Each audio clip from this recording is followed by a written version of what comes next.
Saya cuma satu Pak.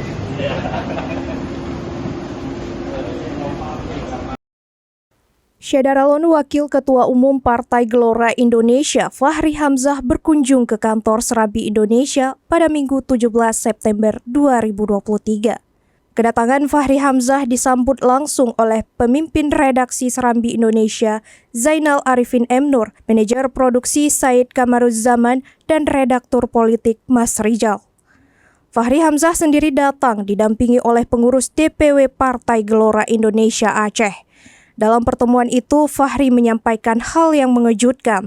Dia menyatakan sore ini Partai Demokrat akan menyatakan dukungan dan bergabung dengan Prabowo Subianto untuk suksesi calon Presiden Indonesia pada pemilu 2024 mendatang.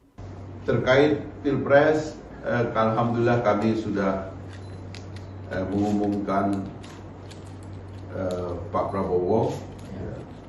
Dan ini ada bocoran buat Serambi nih, ya, yang di Jakarta pun belum tahu.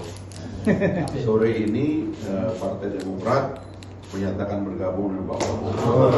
Kabar itu disampaikan secara eksklusif oleh Fahri kepada serambinews.com. Namun sampai berita ini diturunkan, Serambi belum mengonfirmasi hal tersebut kepada pengurus DPP Partai Demokrat.